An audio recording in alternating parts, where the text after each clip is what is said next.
They raised the price last minute. We made sure nobody else bought it. You know what gazumping is? It's when someone agrees to sell you a house, usually at a fair price, and then suddenly they sell it to someone else, usually for more. It's dirty, it's legal in some places, and it feels like being stabbed in the back with a contract still in your hand. But this isn't a story about being gazumped. This is a story about how we turned the tables and made sure no one else could buy that house. We reversed the game, and it felt incredible. It all started 15 years ago. My best friend and her husband had 5 kids and were barely keeping their heads above water in one of the most expensive cities in the country. They were renting an old, rundown 4-bedroom house for $400 a week. The kitchen was a disaster, the drains reeked, and the walls could probably tell ghost stories. But it was home, and it was all they could afford. Now here's the part that still warms my heart. The owner of that house was a wealthy old woman. And I don't mean rich like she had a spare car. I mean old money. And she loved my friend's family. She saw how hard they worked, how well they treated the home despite its flaws, and how much they wanted stability for their children. So she did something not many landlords would ever consider. She froze their rent for 5 straight years, and she promised that once they saved up enough for a mortgage, she'd sell them the house at a fair price. Just a verbal promise. But coming from her, it meant something. She'd helped other families in the same way before. They believed her. They had every reason to, so they saved. Every dollar, every cent, every bonus check and tax refund, straight into the dream. And after 5 long years, they finally told her they were ready. 2 days later, she died. Her passing was heartbreaking, not just because of what it meant for my friend's future, but because they truly cared about her. She wasn't just their landlord. She was someone who had treated them with dignity when the world often didn't. But life moves fast, and in the world of real estate, death means paperwork. Her 4 children inherited the property, and a massive portfolio of other homes, businesses, and land. These weren't grieving children trying to honor their mother's legacy. They were already rich, and this house was just another asset. To them, when they first contacted my friends, they played nice, told them not to worry, that the deal their mother had in mind would still go through. They just had to wait until probate was finalized. That gave my friends hope. They'd already waited 5 years. What was a few more months? So they started preparing. Stripped wallpaper, picked out paint, began planning their renovations. This was going to be their home. The dream was finally coming true. Then probate cleared. And that's when the trap snapped shut. The owners told my friends they could go ahead and apply for the mortgage. But without warning, they quietly raised the asking price by $80,000. My friends only found out when the bank denied their loan because the price no longer matched what they'd applied for. And if that wasn't a hard enough punch to the gut, the owners also told them the house would be listed on the open market in a week. 7 days. There would be an open house, and with the market the way it was, booming, the house would probably sell in a heartbeat. My friends were devastated. The savings they had weren't enough anymore, and while they could maybe borrow the difference, it would take weeks. Time they didn't have. Worse still, because their rent had been frozen for 5 years, they were now way below the market average. If they were evicted, or if the new buyer jacked up the rent, they'd never find another place this size for anywhere near the same price. With 5 kids, that could be catastrophic. And those new owners, they weren't struggling. They weren't counting pennies. This $80,000 hike meant less than $20,000 each for them. It was greed.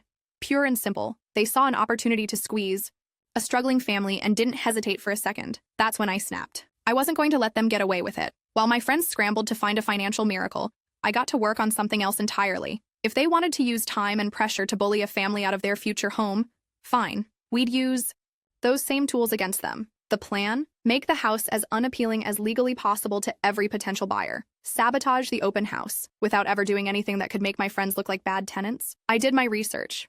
Turns out presentation is everything when it comes to selling a house. Cleanliness, space, lighting, smell, it all plays a role in how people feel when they step inside. So we flipped that logic on its head. First up, clutter. We rearranged every room to make it feel cramped and chaotic. We pulled furniture away from the walls, added extra bulky pieces we borrowed from friends, and covered surfaces with random knickknacks. One of our friends had a collection of motorcycle memorabilia, and we hung it everywhere. Posters, jackets, helmets, even a weird-looking tire rack we leaned against a wall. The place didn't feel cozy anymore. It felt tight, overstuffed, almost claustrophobic. Next, smell. This was crucial. Smell triggers emotion, and we wanted that emotion to be repulsion.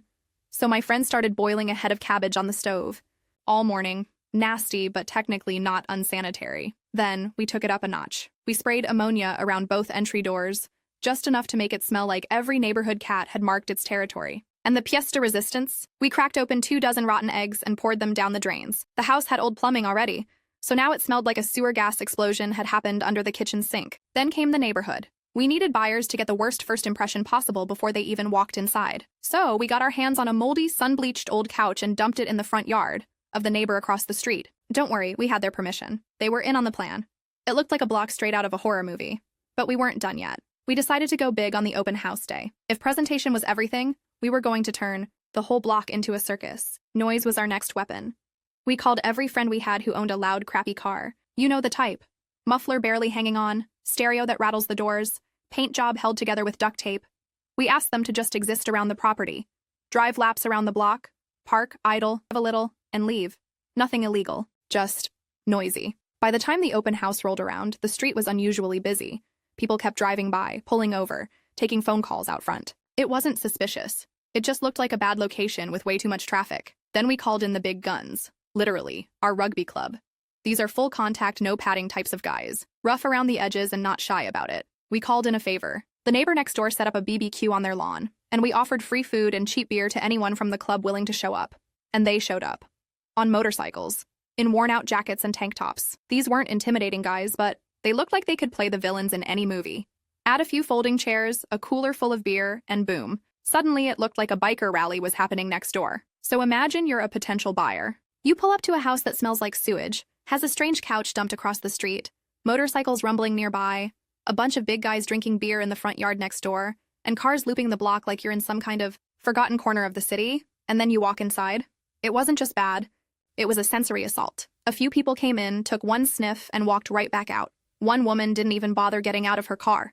She watched the crowd next door for a while, shook her head, and drove off. There was only one person who stuck around long enough to actually look through the house. This one guy, brave soul. He toured the house, even struck up a conversation with someone leaving the party next door. Asked them, casually, if it was always this lively around here. And bless our friend, he stayed in character. Said, oh yeah, pretty much. Couple of times a month we do an after-party morning like this. Last night's was just a few doors up. Then, without missing a beat, added, only thing that sucks is the drains. Old pipes keep clogging up with tree roots. House always smells a bit like sewage. That was it. The potential buyer thanked him, got in his car, and left. Didn't make an offer. Didn't even follow up. In the end, the only people who made an offer were my friends. Sure, they still had to pay more than what they originally planned, but nowhere near the $80,000 extra those greedy heirs were hoping for. And my friends were ready. They signed the papers and put down the deposit that very day. So when that brave buyer finally circled back, ready to put in a $30,000 higher offer, he was too late. The deal was already sealed. And thanks to strict anti-gazumping laws, there wasn't a thing the new owners could do. I can only imagine the look on their faces. They thought they were clever. Thought they could squeeze a struggling family out of their home for a quick payday. But they didn't count on us fighting back with creativity, community, and just enough chaos to tip the scales. For anyone wondering, no, $400 a week wasn't some sweetheart deal. That was market rate back in 2004. And by the time the old woman passed away, rent for houses that size had only gone up by about $40. Today, that same house would rent for double. So no, we didn't cheat the system. We played it smarter, louder, smellier, and we made damn sure that if my friends couldn't have the house, no one else would either. You've heard the case. While you consider your verdict, the court calls the next case to order. I played the long game and it ended his marriage and career. I'm not a pro at revenge, but patience, that I have in abundance. And when someone lies to me, especially about something as important as my home, I don't forget. I don't forgive. I just wait. 7 years ago, I finally hit a personal milestone.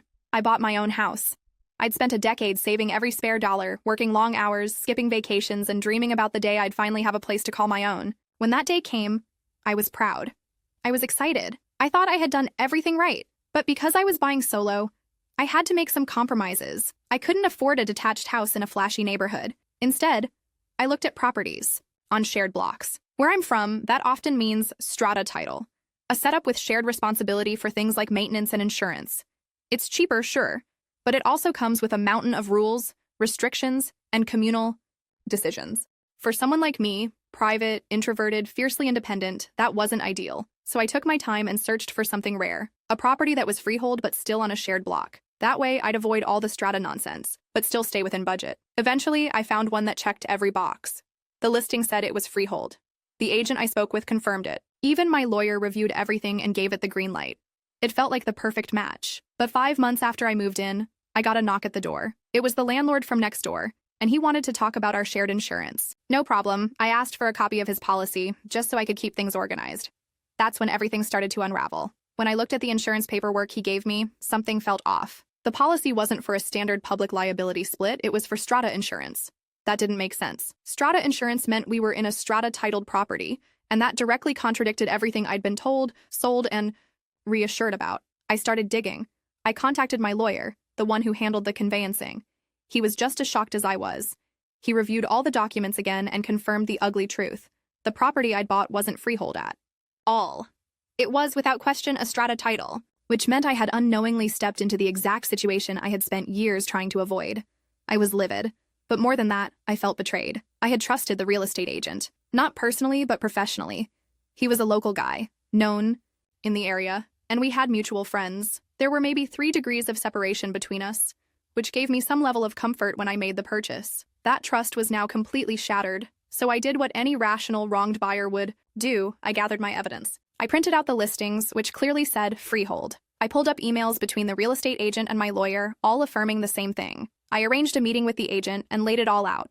Black and white. Undeniable. He looked me in the face and denied everything. No apology. No explanation.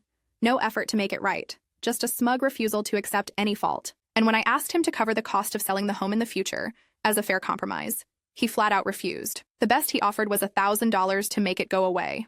$1,000 for knowingly selling me a lie. I could have taken legal action. The mediator I met with even encouraged it. But at the time, my health was shaky, and I just didn't have the strength to fight a drawn-out legal battle. So I let it go. At least, that's what it looked like from the outside. I wasn't going to get justice through the courts. But that didn't mean he'd get away with it. I just needed time, and the right idea. And then, I found it. One night, I decided to look him up.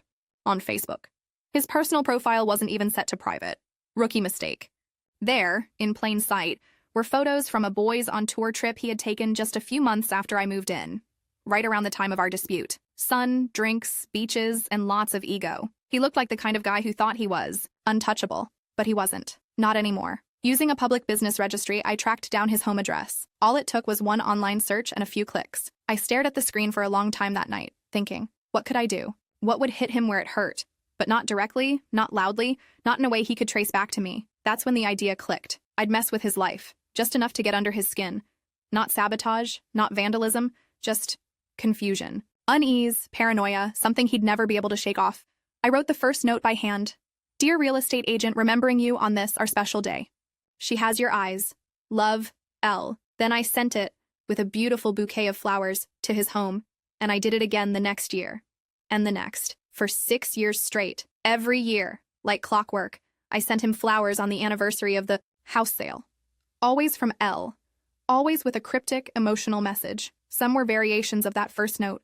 Others played with the idea of a shared child, or a longing to reconnect. But the tone was always just vague enough to feel real, to spark doubt, to plant questions. Thinking of you and our time in the sun, she still asks about you. On this day, I remember everything. Signed, always, L. I never gave a return address. Never left a trail. Just a name and a perfectly timed reminder of something. Something he'd never quite explained to anyone else. But I didn't stop there. I found out the name of the country he had traveled to during that boys on tour trip. Every now and then, I'd arrange for postcards and handwritten letters to be sent from there too. A different postmark.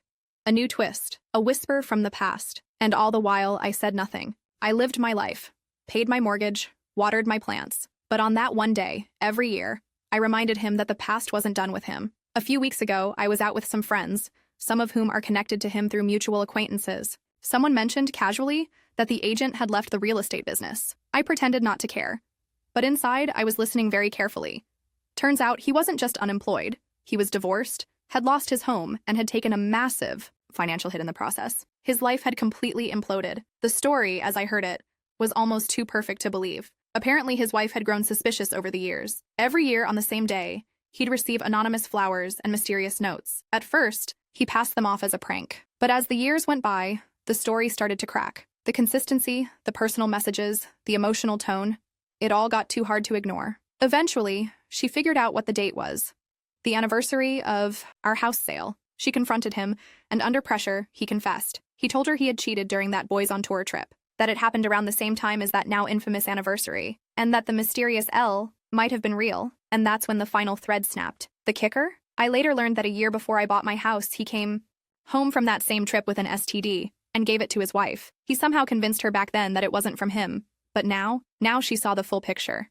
And this time, there was no lie big enough to cover the truth. He lost everything. His wife, his house, his business, and a big chunk of his retirement savings. And the best part? I never laid a hand on him. I never raised my voice. I never even confronted him. All I did was remind him of the moment he thought he got away with it. And to be honest, part of me did feel a little guilty at first. I didn't mean for his whole life to fall apart, just for him to feel something, to know that what he did wasn't forgotten, that someone out there still remembered his lie. But then I'd think about how smug he looked when he denied everything, how easily he dismissed the truth, how quick he was to offer me a cheap payoff and expect me to vanish. And the guilt faded. Because people like him, they don't learn from being confronted. They learn from the slow burn of consequences they don't see coming. I may not be a revenge expert, but I played the long game. And in the end, I won. Because karma, like me, is patient, and she never forgets. The case has been heard. The stories have been told. Now it's your turn to judge. Leave your verdict in the comments. Like, share, and subscribe. The Court of Stories is always in session.